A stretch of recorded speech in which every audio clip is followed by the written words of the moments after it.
Hey everyone, it's Blake and welcome to a Selah moment.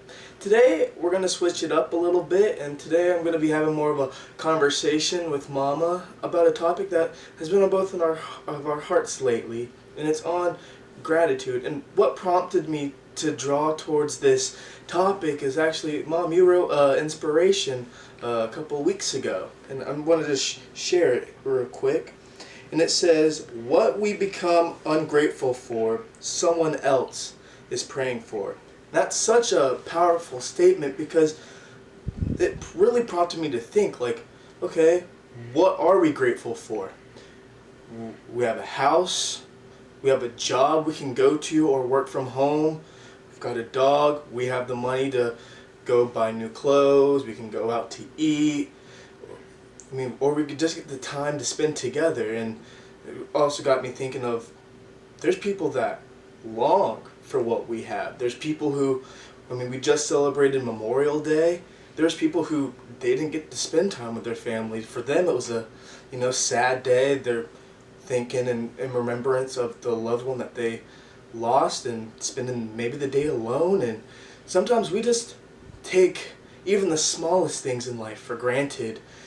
Some people might take for granted they get to live in air conditioning. There's people out there who are sleeping on concrete because they're homeless. They don't have a place, but they're okay with their situation because they're content with what they have and what they are given.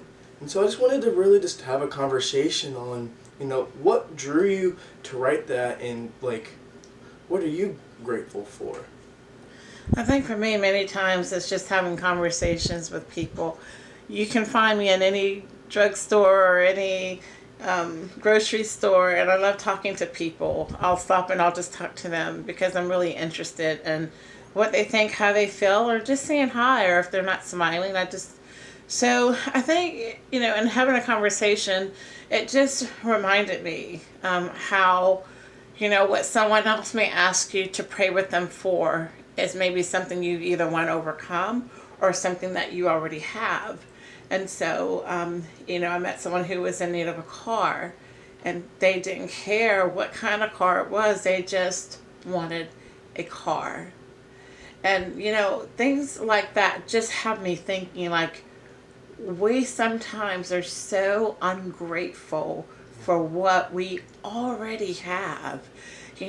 You might have a car that you're so proud of, you're so thankful for. Oh, this is my car. Until someone comes by with a shining new one and have that brand new smell, and all of a sudden, the same car you were so grateful for, you're now thinking, I'll need something better. Yeah. But you're forgetting how you prayed for what you have, and God blessed you with it. And not only that, you don't have a car payment. And I guess, it just had me thinking, many times during November, we're very thankful. We talk about being thankful. But every day there's something to be thankful for. In a time when we hear so much bad stuff, all the discouraging news, there is the good news that's being lived out and proclaimed every single day. And I think that's one thing is we tend to get sidetracked, or we lose sight of what's most important. And one of the most grateful things we have is we serve a God who loves us unconditionally. And so Yes. it don't matter, what we face or even what we have and what we don't have. But every morning we wake up, we should be just grateful. We're filled with breath in our lungs, and we get to see another day and see what beauties and magnificent things that God has in store for us. And even through the trials and the bad things that we face, we can still be grateful. Be like, Lord, I don't know how I'm going to deal with this, but I'm trusting you, knowing that you're going to get me on the other side. And you're grateful for the process and the journey that you went through, because you don't like what you went through, Right. but it made you who you are today, made you Exactly. stronger, grew your faith with the Lord. And then just now you have a different perspective on life. Before that, than you had before that journey. And so I just think with each day, we should just wake up, spend some time with the Lord, and just give thanks. We don't have to wait till November when Thanksgiving comes around, Right. but each day be thankful and be grateful.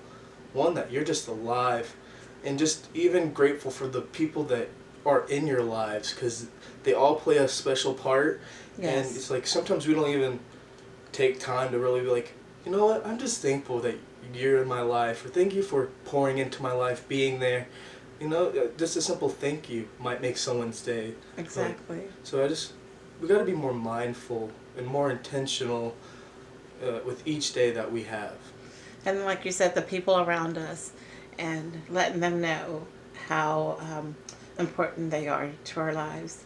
And as we close this, I send out little inspirations every day, whether it's through the phone or posting them somewhere. And as soon as I sent one, this woman responded back and said, "I'm in tears.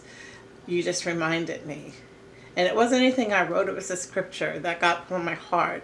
And so it's sometimes the simplest things that will bring encouragement to someone, or a smile in their heart, or just make them feel better for that moment. So I would, as we're closing again, I just say, let God use you, and know that you have a purpose. And if that purpose for today is to say hello to someone who you see that looks down and discouraged, well, God used you in that moment. So God bless you, and thanks for listening. Yeah, I just want to say thank you guys for tuning in, and I hope that this blessed you. And just every day, wake up and spend time with the Lord, give thanks, and every day you can be a blessing to someone else. So I'll just leave with you today, just let your light shine and allow your smile to be infectious to those you come in contact with. And God bless you.